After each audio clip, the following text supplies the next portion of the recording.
Hello বন্ধুরা, আশা করি তোমরা সবাই খুব ভালো আছো। আমিও খুব ভালো আছি। আজ চলে এলাম একটা অনুষ্ঠান বাড়ির ভিডিও নিয়ে। তো অনেক দিন পর যেহেতু ভিডিওটা পোস্ট করছি, তো চলো কোথায় যাচ্ছি বলে দেবো। তার আগে গপুকে খেতে দেওয়া হয়ে গেছে আমাদের। তো তারপর এখন আমি রেডি হয়ে গেছি পুরোপুরি। চলো যাওয়া যাক। এই হলো আমার এক মামি, তার আজকে ছিল কিন্তু সাধের অনুষ্ঠান। তো আমরা কিন্তু চলে এসেছি সেখানে। তো এখন দেখতেই পাচ্ছ তোমরা, ওনারা কিন্তু নন বেঙ্গলি, যার জন্য মামি বাঙালি। এর জন্য মামির কিন্তু একটু বাঙালি রিচুয়ালস পালন করেই মামিকে খেতে দেওয়া হয়েছে। তো কি কি খেতে দেওয়া হয়েছে দেখতেই পাচ্ছ তোমরা। সাধের অনুষ্ঠান কিন্তু শুরু হয়ে গেছে, একে একে সবাই মিলে এসে আশীর্বাদ করে নেবে এখন। তো চলো আমি ভিডিওর মাধ্যমে তোমাদেরকে দেখিয়ে দিই পুরোটা। আর বলে দিই, যারা নতুন হয়ে আছো আমার চ্যানেলে, আমি কেয়া, তোমরা দেখছো কেয়া ব্লগস। আশা করি ভিডিও ভালো লাগবে। ভালো লাগলে লাইক, শেয়ার অ্যান্ড কমেন্ট করতে কিন্তু ভুলো না। আর যদি খুবই ভালো হয়ে থাকে তাহলে কিন্তু সাবস্ক্রাইব করে যেও, তাহলে আরও নতুন নতুন ভিডিও দেখতে পারবে। তো চলো বেশি কথা না বাড়িয়ে ভিডিওটা আমি এগিয়ে নিয়ে যাই।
এদিকের অনুষ্ঠান কিন্তু শেষ হয়ে গেছে, আর আমরাও চলে এসেছি খেতে। তো দুপুরের লাঞ্চে কী কী আজকে খাওয়া হলো সব তোমাদেরকে দেখিয়ে দেবো। তার আগে আমরা কিন্তু ছাদে চলে যাচ্ছি। এই ছাদের উপরেই কিন্তু আজকে অনুষ্ঠানটা হয়েছে বেশিরভাগটা। তো চলো যাওয়া যাক। আর ছাদের থেকে জাস্ট নিচের দিকের ভিউটা দেখো, চলো তোমাদের আমি দেখিয়ে দিই। এবার আমাদের খেতে বসার পালা। তো চলো, সবাই কিন্তু এখানে লাইন দিয়ে দাঁড়িয়ে রয়েছে, দেখতেই পাচ্ছ তোমরা।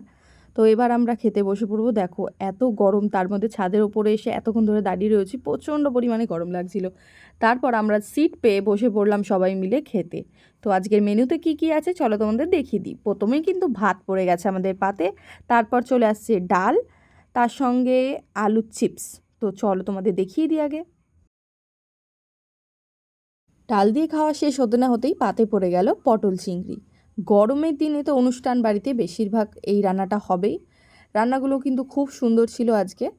তো আমি কিন্তু কমপ্লিট করে নিলাম খাওয়া। তারপর আবার একটু আলু চিপস চেয়ে নিয়েছি। তো তারপর খেয়ে দিয়ে এখন পড়ে গেল পাতে মাছ। তার আগে কিন্তু আমার পটল চিংড়িটা এখনও শেষ হয়নি, তাই আমি পটল চিংড়ি দিয়ে আগে খেয়ে নিচ্ছি, তারপর কিন্তু মাছ দিয়ে খাবো। এবার পড়ে গেছে পাতে মাছ, সেই মাছটা দিয়ে এবার ভাতটা আমি খেয়ে নেব। আর এতটা গরম লাগছে, যেহেতু ছাদের একদমই ওপরে বসেছি আমরা। আর সকাল থেকে বৃষ্টি হয়েছে ঠিকই, কিন্তু এক ফোঁটাও কিন্তু গরম কমেনি। তো কথা বলতে বলতে আমার মাছ দিয়ে খাওয়া কমপ্লিট হয়ে গেছে। তারপর পড়ে গেছে পাতে চাটনি আর পাঁপড়। তার সঙ্গে কি পড়বে বলো তো? 2 রকম মিষ্টি পড়বে। দাঁড়াও দাঁড়াও, এখনও পড়েনি, আগে এটা শেষ করি, তারপর কিন্তু চলে এলো পাতে মিষ্টি। মিষ্টি কিন্তু 2 রকম হয়েছে। চাটনি পাঁপড়টা শেষ করতে করতে তারপর মিষ্টিটা খেয়ে আজকের খাওয়াটা কিন্তু এখানেই শেষ করলাম। দাঁড়াও, এখনও পুরোপুরি শেষ হয়নি, তোমাদেরকে পুরোপুরি দেখিয়ে দিই। মিষ্টিগুলো কিন্তু খুব নরম ছিল। নরম মিষ্টি হলে খেতেও ভালো লাগে। তারপরে খাওয়া শেষ করে হাতে পড়ে গেল মিষ্টি দই। দেখো, মিষ্টি দই খেতে খেতে এবার যাব বাড়ির দিকে। তার আগে তোমাদেরকে ওয়েদারটা দেখিয়ে দিই। এখন একটু ঠান্ডা ঠান্ডা লাগছে, মনে হচ্ছে আর একবার বৃষ্টি হবে।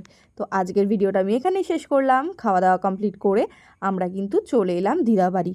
যেহেতু আমার দিদাবাড়ি এখানেই অনুষ্ঠান ছিল। ভিডিওটা কিন্তু এখানেই শেষ করলাম। ভালো লাগলে একটা লাইক, শেয়ার অ্যান্ড কমেন্ট করতে কিন্তু ভুলো না। আর যদি খুব ভালো লাগে আর নতুন হয়ে থাকো তাহলে কিন্তু চ্যানেলটা সাবস্ক্রাইব করে যেও।